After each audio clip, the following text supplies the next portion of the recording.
So this talks about the virtualization. Yeah, hi, Ravi.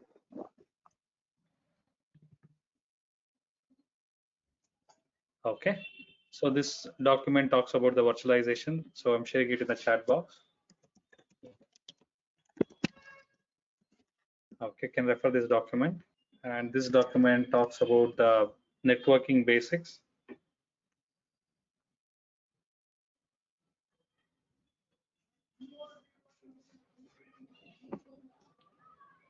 Okay.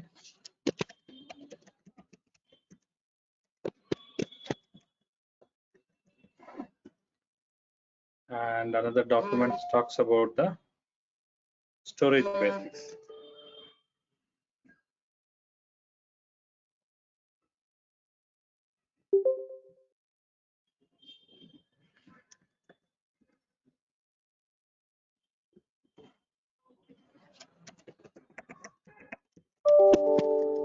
Okay, so go through this, and future I'll be sharing few more documents. Okay. Thank you very much, Ravi. Sure. All right. So yesterday we just had an introduction to the content, right? So today we'll start with the introduction part. So before we start, if you guys have any doubt, any questions, let me know.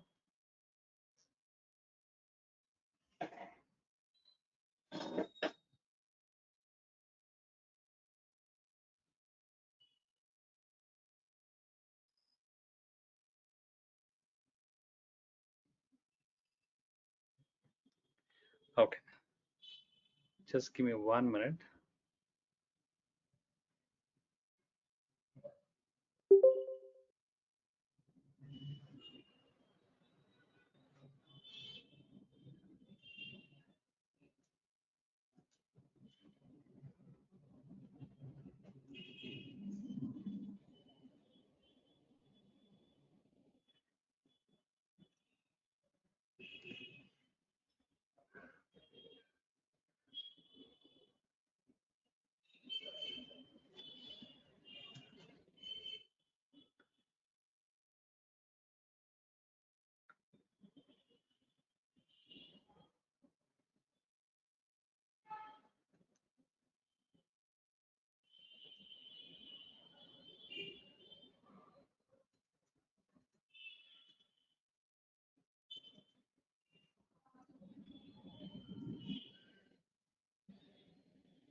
Okay. All right. So let's get started now.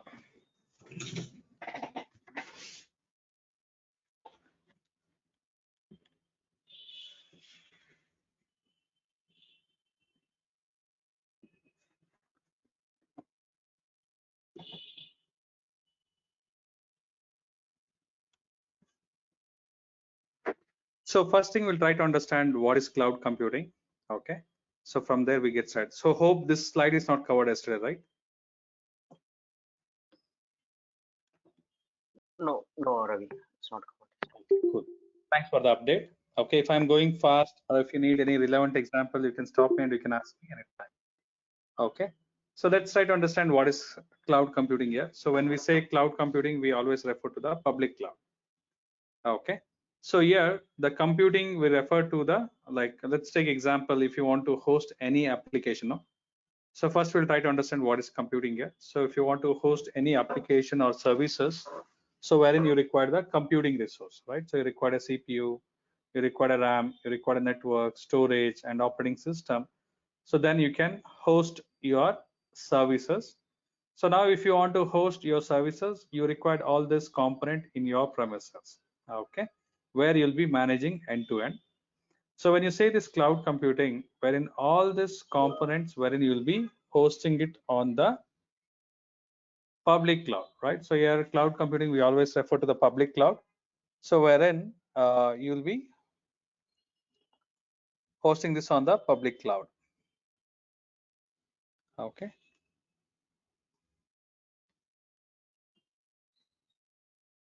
1 second, hold on.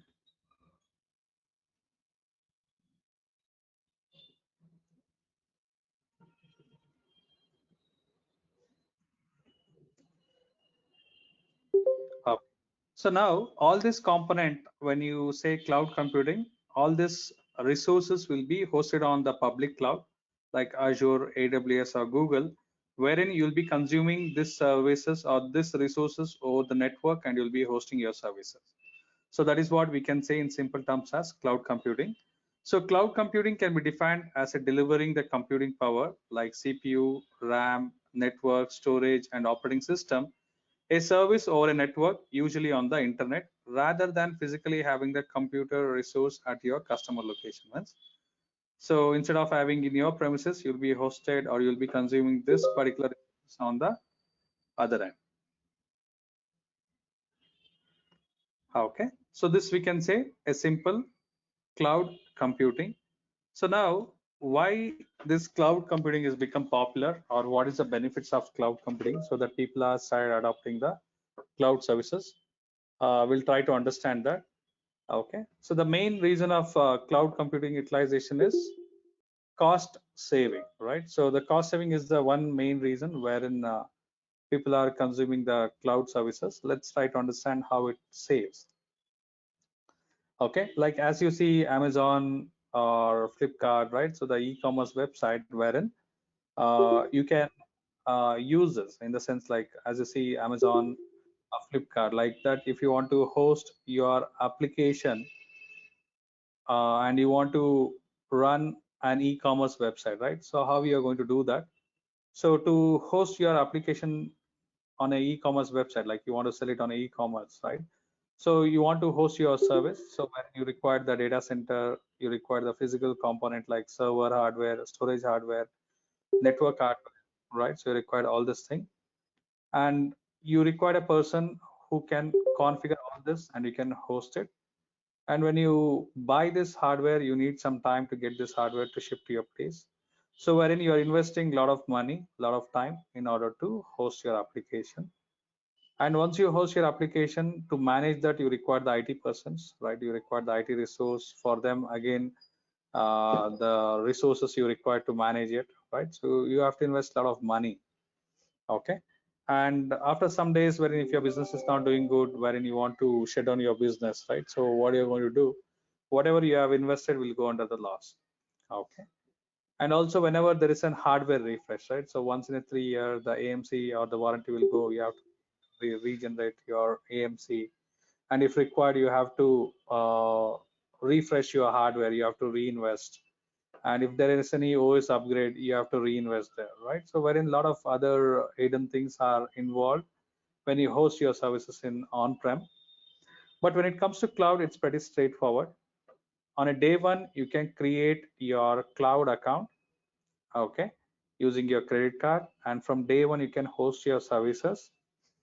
So as and when required, you can add up the resources. As and when you don't require, you can remove the resources, and you'll be charged or you'll be paying only for what you use. Okay, so whenever you don't require, you can decommission it, right? So that's how the cloud will benefit you, where you'll be working on a subscription model. And also the cloud is not cheaper, but when you see the other perspective, like the hardware refresh, the OS upgrade, and your resource management, right? So all those things if you see, and also you'll come across unplanned and planned outages which may cause your website down, which impacts your business losses, right? So all this thing if you see, the cloud will provide 99.95% of uptime SLA, and here you'll be consuming and you'll be paying only for what you use, right? So this will help cheaper comparing to your on-premises infrastructure. Okay, so that is the reason wherein in today's time people are adapting the cloud services or moving towards the cloud. Okay, the potential for cost saving is the major reason of cloud services adoption by many organizations.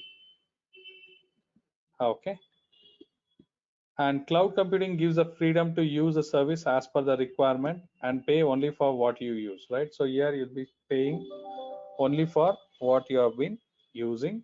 So due to this, the cloud computing has become possible to run IT infrastructure as an outsourced unit with less much in-house. So means instead of hosting in your premises, you'll be hosted on the vendor infrastructure. Okay.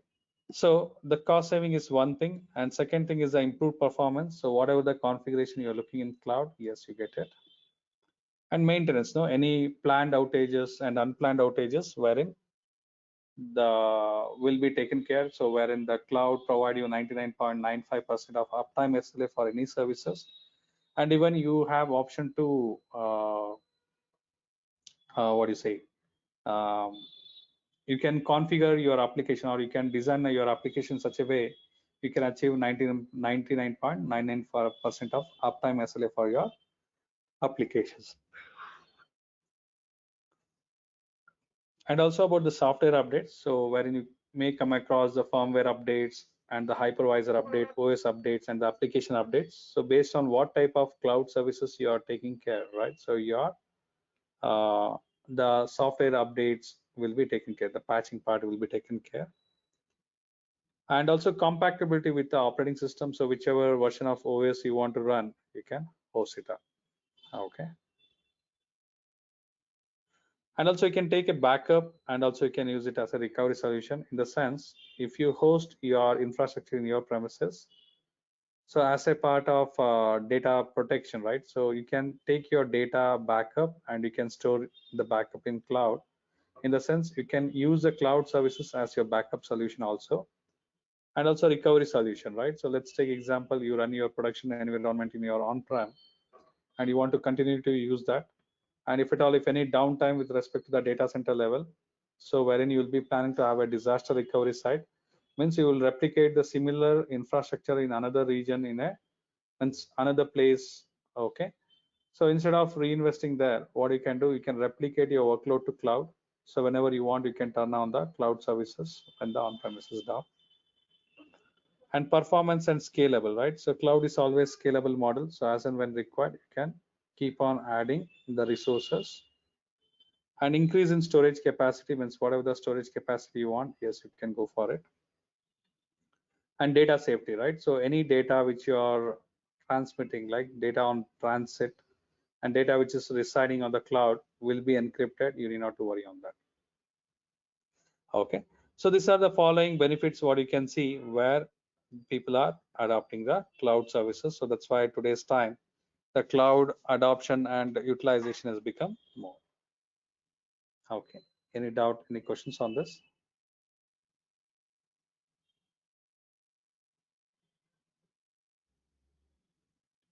Okay, so let's move to the next slide. If you have any questions, you can unmute and you can ask me, or if you have any questions, you can put it on the chat box as well.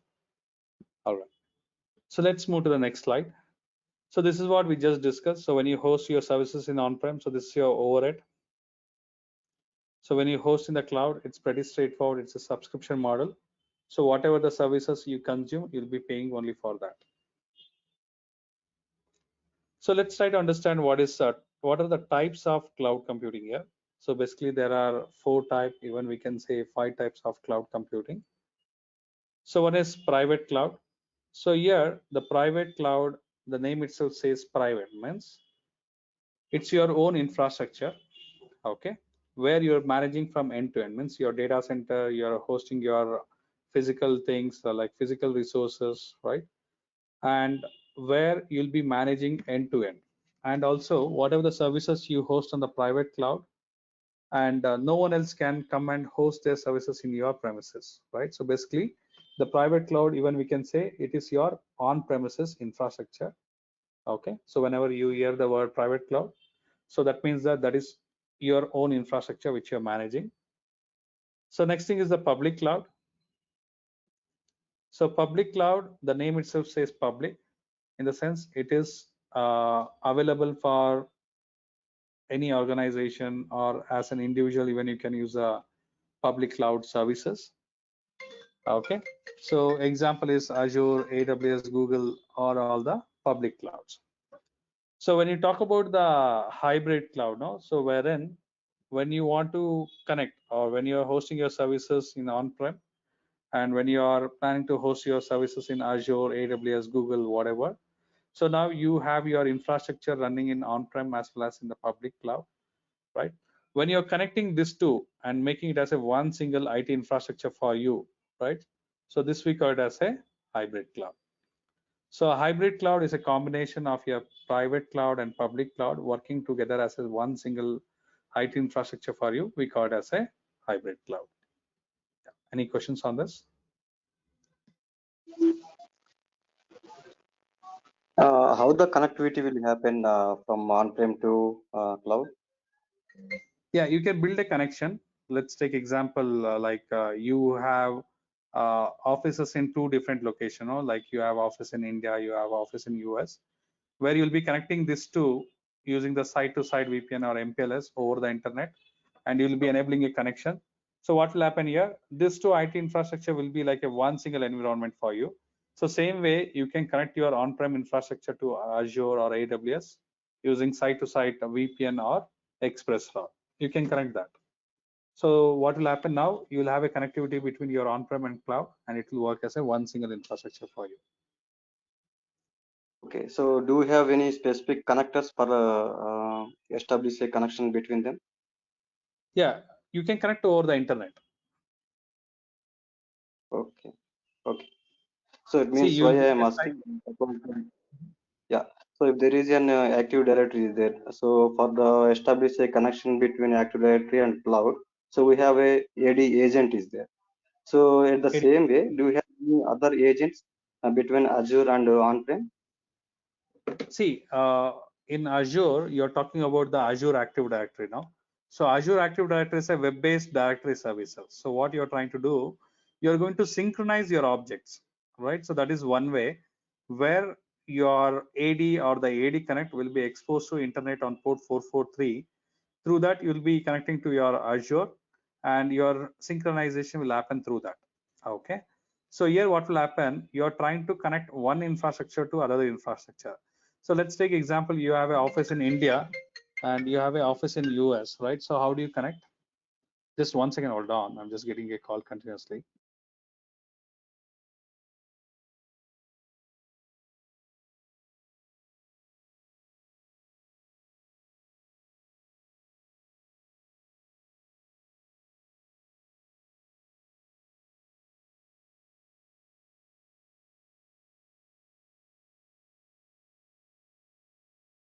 Yeah, sorry guys. Yeah, so now you got it, no? Like I was trying to tell you, you have office in India, okay?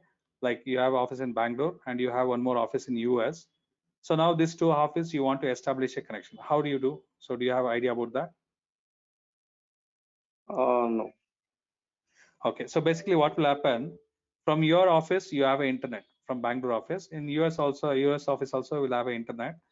So we don't expose everything to the internet. What we do, we keep it private. And there is something called as a VPN concept, what we use, wherein we build a connection from your Bangalore office to US office over the internet. A tunnel will be built. So all your traffic between these two offices will be passing through that virtual private network tunnel, right? So same way, you can build a connection from your office environment to Azure. So wherein you will be building a VPN connection from your on-premises and to your Azure infrastructure, and your connection will be flowing up. So we will be discussing in the networking part. I'm just giving you the overview or the overview, or what I can say high level plan on that. Yeah. Thank you. Thank you so much. Okay. Yes, you can connect it. So what will happen here now? So your infrastructure will be running on the Azure, and you can connect to your on-prem, and you can make it as a one single infrastructure you can run. So one example I can give you for that. See, you have, okay, you take example of a YouTube, okay? YouTube application as an example. So in this YouTube application, what you're going to do, you can divide into two parts. So one part is your web part, the front end, the web page. And whenever you click on any video, that video will stream, right? So that video is getting stored in a database. We'll take that as example. So now you can keep your database in your on-premises, okay? And then in Azure, if you take example, you can host your cloud services in Azure, right? So you can host your web services in Azure. So your web server is running on the public cloud in Azure, and your database is there in your on-prem. So now you're building a connection between your on-prem and Azure. So now over the internet, you have a connectivity, okay? So this database can be connected or accessed through the Azure over this VPN. So if any user is trying to browse or stream the video, So what will happen? He will be hitting to this web server. So any video he clicks, so that web server is going to pull the video file from your on-prem database, and it will stream on a web browser. So here, if you see, one single application is divided into two parts. So one part is there in on-prem, one part is there in the cloud, and which is connected over the VPN, and you can access it. Okay, got some idea now? So this is how, wherein you can see in real time the hybrid setup will be there. We have a topic in network, we'll be discussing that. Don't worry, I'm just giving the high level. So whenever you hear the word hybrid cloud, so this is how it will be there in a backend. Okay, and also you can see multi-cloud environment as well. Means in an organization, not only they'll be running their services in one cloud, so they will have some IT services running in their data center in on-prem or private cloud, and they have some services in Azure or Microsoft Cloud, some services in AWS. If you take example Office 365, so if you're hosting your services in Office 365, right, so that is your Microsoft Cloud, correct? So now this Office 365 will be connected to your on-prem. So as you told, this AD Connect, synchronizing your objects. So now this O365 is connected to your on-prem as a hybrid.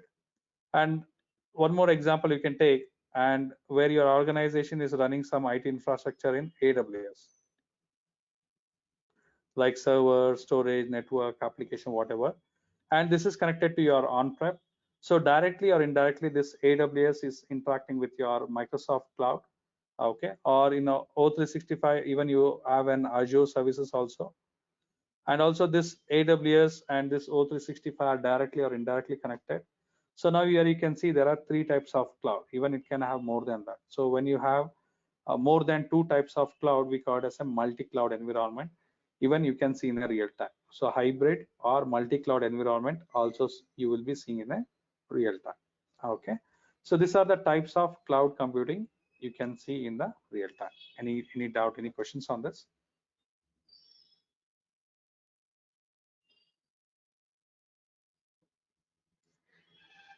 Okay, if at all, if you have any questions, please unmute and ask me, or you can type the questions in the chat box as well.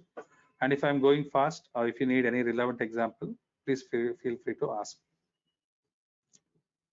Okay, so this is about the types of cloud services, or sorry, types of cloud computing. So basically we are dealing about the public cloud here, which is Azure. And also some scenarios we'll be seeing like how you can integrate your on-prem infrastructure as well. Okay, so next thing we have a public cloud, types of cloud services, right? So basically we see three major types of cloud services. So one is IaaS, infrastructure as a service, another one is the platform as a service, another one is a software as a service. Okay, so what is infrastructure as a service here? So infrastructure as a service and software as a service and platform as a service. So these are the three types of service. Basically, this is divided or designed in such a way based on what is your scope of management and what is vendor scope of management. So now here, if you're signing up to Azure, right? So for you, the vendor is Microsoft and the customer is you. So now if you are hosting any services, what Microsoft is going to take care and what you're going to take care, that defines the types of cloud services. Okay, let's try to understand that. So here you can see the software as a service. So basically the software as a service, wherein it's a totally a different track, which is Office 365. But in our entire training, we'll be discussing about the infrastructure as a service and platform as a service. So now how this differs, so we'll try to understand this. So let's take a simple one application if you want to host in your premises, and what are the different ways or what are the approaches which you can host in the Azure cloud. Okay, let's try to understand this. So now in on-prem, okay, so let's take a simple example. You're hosting an application. For that application, you require some storage space, or we can say for that application wherein you require the SQL database. Okay, so now you want to create a SQL database. So in order to create a SQL database, what you require? So let's take this example here. You have an application, you want to integrate your application. So wherein you require a SQL database. Okay, so to create this SQL database where you require a SQL Server application, right? So we're just taking one simple example how this differs in on-prem and cloud. What are the types of cloud services? So this SQL database, if you want to host, right, you require the runtime or middleware. We can say SQL Server as your runtime or middleware, right? Once you deploy a SQL Server, with that SQL Server, you can create the SQL instance and you can integrate to application. In order to host your SQL application, right, you require a server, right? You require a Windows machine. The SQL will run on a Windows machine. So you're going to deploy a Windows server with some amount of CPU, some amount of RAM, some amount of storage. Then you can configure your SQL Server application on top of it. Then you can create your SQL database and you can integrate your application to the SQL database. Okay, so this OS will be running on a virtualization. So nowadays, whatever we see, everything is virtualized, right? So this machine is running on a virtual machine. Okay, so in order to run your machine, you require a CPU, memory, and the hard disk, right? You require a physical server, storage, network. So in on-prem, you're going to take care of everything, right? So from the scratch, like connecting the wires till to hosting your application, troubleshooting, updating, right? Everything will be taken care by you. So this is the architecture what we can see in on-prem. Okay. So if you want to host in Azure, same thing. What will happen here? Wherein the same architecture is there in the cloud also, no difference. So either IaaS or platform as a service. If you want to host a database, the same architecture is there. So now here what will happen? You're not going to touch the Microsoft data center. You're not going to touch their networking. You're not going to touch their storage. You're not going to touch their server hardware. You're not going to touch their virtualization. Okay. So this part is taken care by the Microsoft. So you put your requirement. So probably yesterday class I have shown you creating a virtual machine, or even I'll show you after this class. Okay.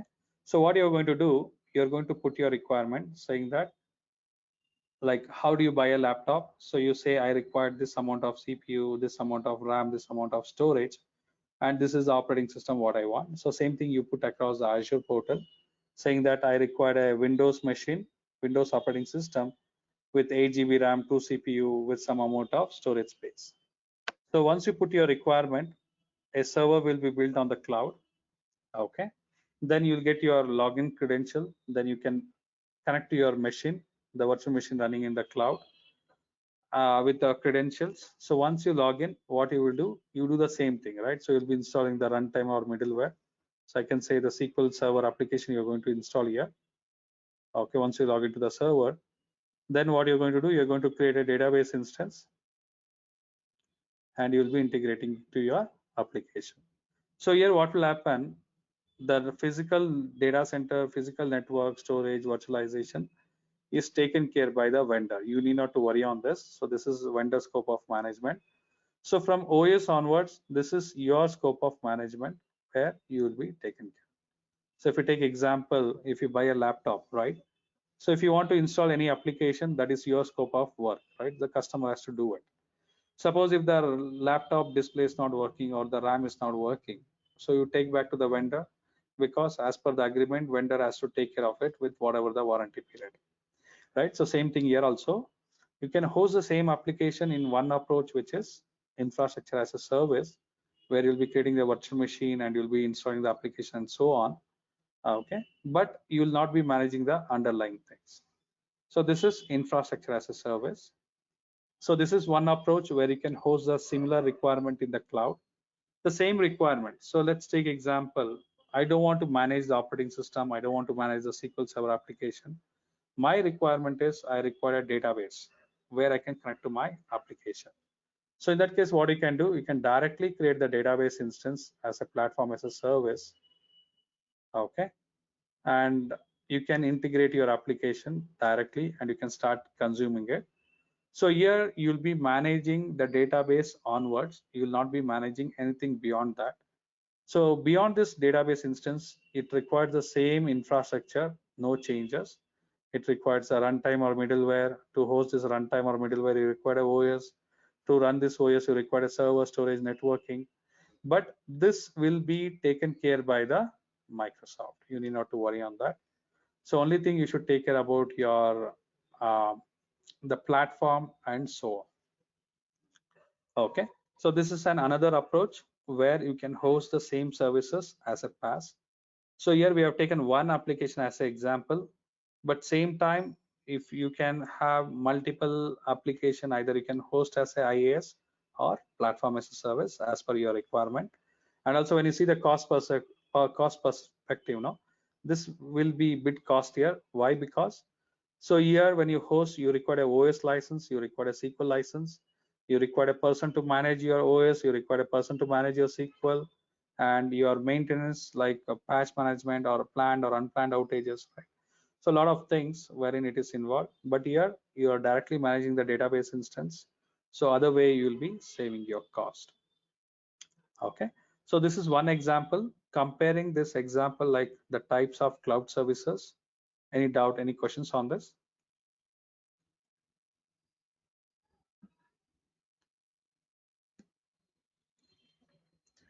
Okay, so till this slide now, it is same across any cloud. So if you're running Azure, if you're running Google, if you're running AWS, right? So till now, it's the same across any cloud. The architecture is same. And if you learn one cloud, other cloud will also be almost similar, the same.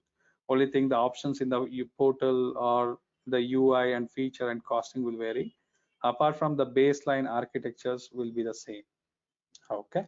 Yeah, any doubt, any questions so far?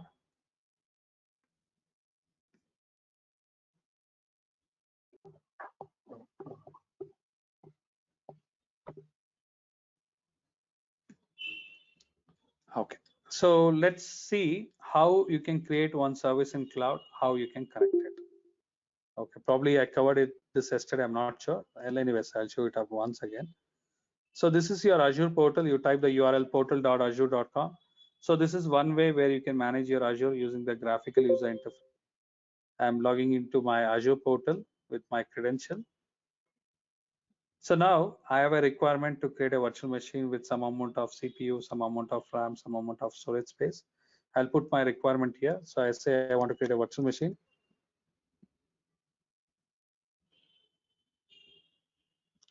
Okay, so let me create a virtual machine here.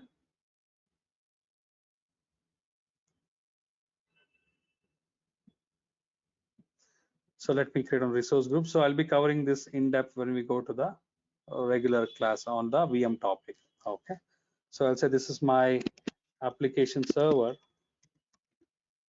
Sorry, this is the resource group now.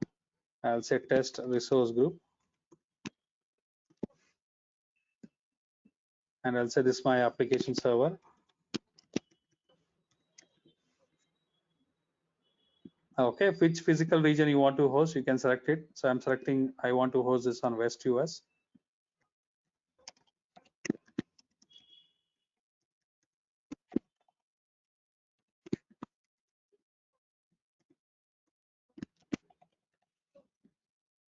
Okay, I'll just put my requirement here. So here I just told I require one CPU, 3.5 GB RAM, and I require a Windows Server 2012 R2 data center OS. So you can see here, this is what the requirement. And also if you observe here, I'm not touching their data center, I'm not touching their physical hardware, I'm not touching their hypervisor. So this is one of the example of IaaS. So I just put across the requirement, I require a virtual machine. Okay, and this is the cost per hour. Okay, click on create. That's all you will do. So this is how you can deploy your services in the cloud. Once the service is deployed, you can manage it, right? Connecting to that and hosting the application on top of it. Okay, yeah, any doubt, any questions on this? Don't worry, the virtual machine creation and each and every option I'll be explaining you when we go to the topics. Okay.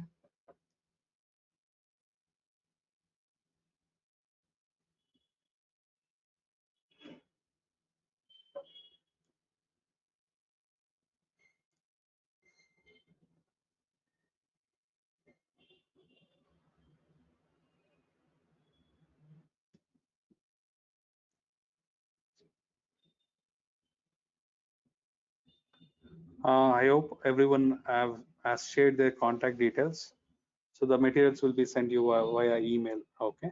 If you have not shared, please share it out.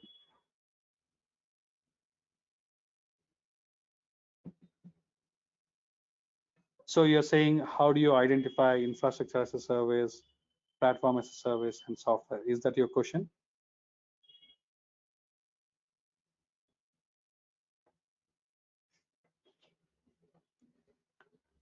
Okay. See, basically, when you create a virtual machine, now that is an infrastructure as a service. Now you can see I'm creating the virtual machine. So as I told you, there is a one example, no, platform as a service. So here you can see if I type SQL now, so this is a SQL database, means you're directly creating the platform. So this is your platform as a service, one example. Or even you can take one more web server, so app service. So this is also one of the example of platform as a service. So platform as a service means we don't manage the OS, right? From OS onwards, we don't manage. So that will be taken care. So that's how you can differ whether it's a IaaS or PaaS. So software as a service is totally a different track. Okay, Office 365 is one of the example for software as a service. So in this entire training, we'll be dealing with IaaS or PaaS.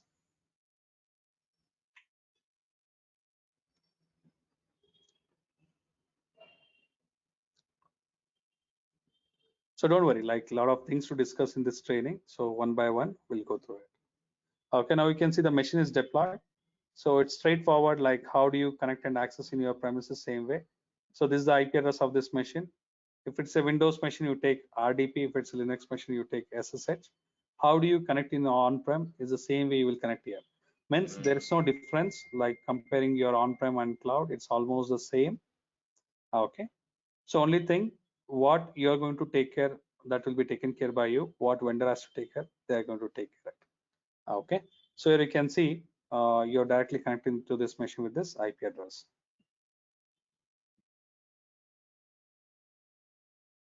So that's why it has been told like there is no expertise level required on the virtualization, network, storage, or compute. But still, if you know the knowledge, well and good.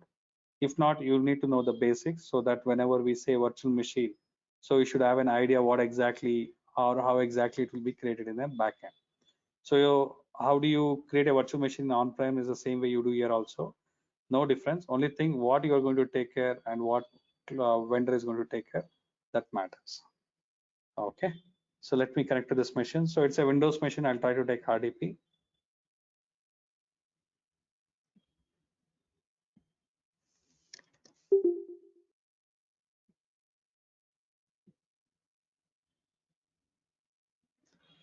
So you can see I'm taking RDP to this machine.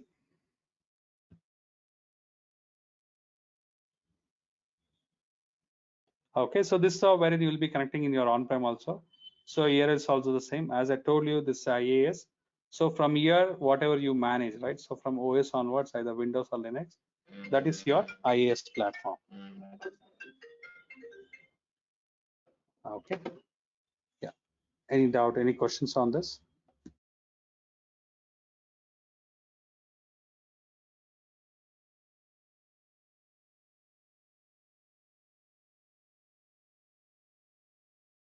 By creating the virtual machine, we are actually creating the server, right? Yeah, virtual machine itself a server. So what we created here, so it's a virtual server, what we can say. Okay. Okay. So in on-premise also you will deploy the server, no? So maximum in on-prem also will be deploying the virtual server only.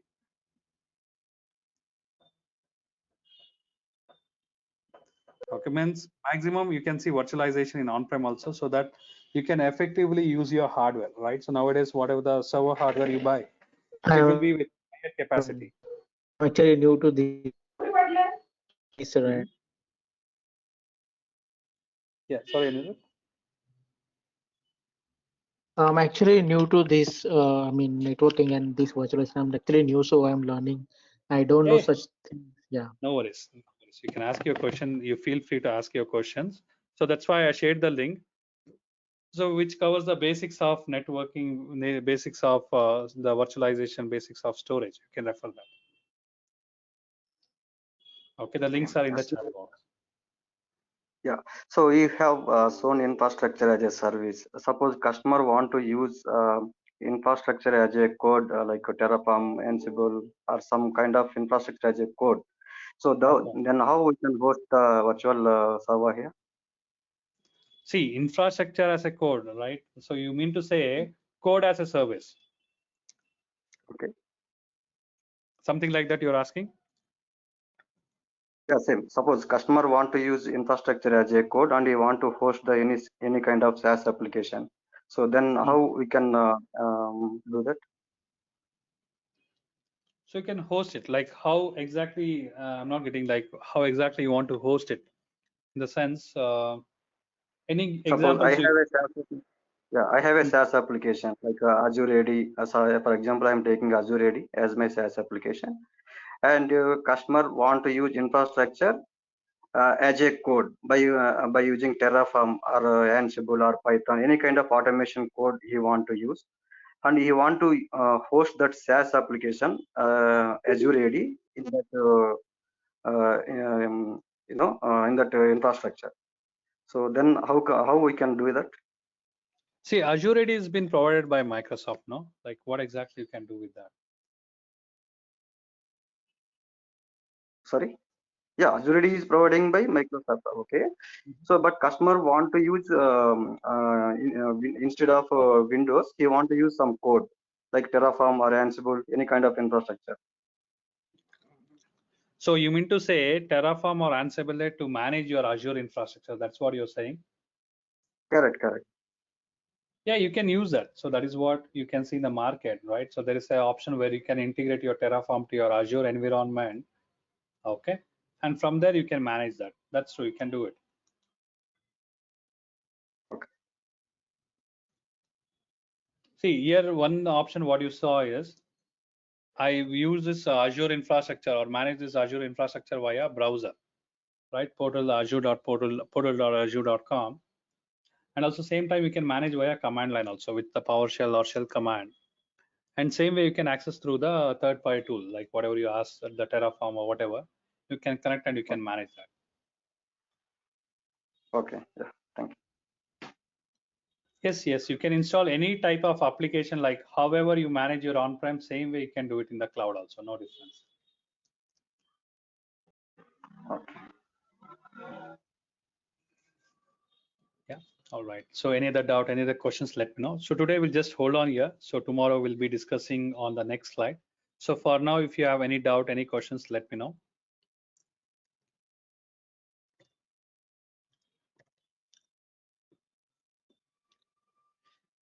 Okay, so we'll do one thing today. We'll just hold on here. Okay, so tomorrow we'll discuss further on the next slides. Okay, if you have any questions, note it down. We can discuss in the next class. Okay. All right then. Thank you guys. Thanks for your time. So we'll connect tomorrow then. See you. Bye bye. Thank you. Thank you.